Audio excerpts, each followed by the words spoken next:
नमस्कार, मी शेख इरफान, मुख्य संपादक ETV माझामध्ये आपलं स्वागत करत आहोत। पाहूया आजच्या ठळक घडामोडी। मुख्याधिकाऱ्यांचा जामीन अर्ज न्यायालयाने फेटाळला। तत्कालीन मुख्याधिकाऱ्यांचा जामीन अर्ज फेटाळल्याने माहुरात खळबळ। माहूर नगरपंचायत घरकुल घोटाळ्यातील आरोपी तत्कालीन मुख्याधिकारी विद्या कदम अडचणीत। प्रतिनिधी सादिक शेख माहूर।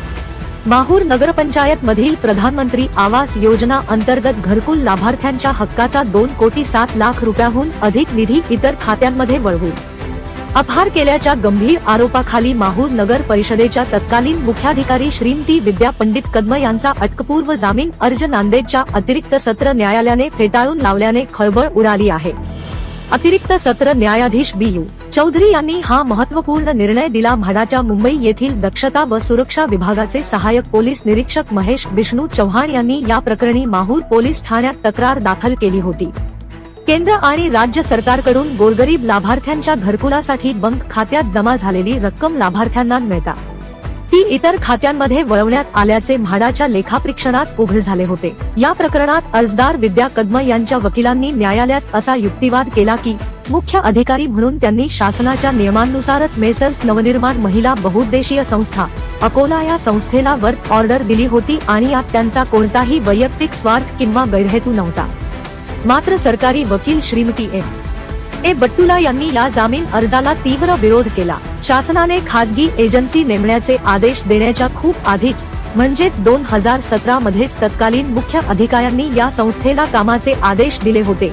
ही बाब न्यायालयाने तपासात प्रकर्षाने नोंदवून घेतली। म्हाडाने दिलेला निधी लाभार्थ्यांऐवजी थेट खासगी संस्थेला देण्याचा कोणताही नियम रेकॉर्डवर दिसून आला नाही। न्यायालयाने दोन्ही बाजूंचा युक्तिवाद आणि कागदपत्रे तपासल्यानंतर स्पष्ट केले की गरिबांच्या हक्काची घरकुलाची रक्कम लाभार्थ्यांपर्यंत का पोहोचली नाही याचा सखोल तपास होणे अत्यंत आवश्यक आहे। सन 2016 पासून हक्काच्या घराचे पैसे मिळाल्यामुळे माहूर येथील स्थानिक नागरिकांमध्ये तीव्र असंतोष पसरला असून जनतेने मोर्चे आणि उपोषणेही केली आहेत। हा सार्वजनिक पैशांच्या अपहाराचा अत्यंत गंभीर गुन्हा असून अशा परिस्थितीत आरोपीला अटकपूर्व जामीन दिल्यास पोलिसांच्या तपासात मोठे अडथळे निर्माण होऊ शकतात। त्यामुळे आरोपीची कोठडीत चौकशी करणे गरजेचे असल्याचे नमूद करत न्यायालयाने विद्या कदम यांचा अटकपूर्व जामीन अर्ज फेटाळून लावल्याने खळबळ उडाली असून माहूर शहरात घरकुल लाभार्थ्याकडून रक्कम मिळाल्यास पुन्हा आंदोलन करण्याचा इशारा दिल्याने माहूर शहरातील वातावरण तंग बनले आहे।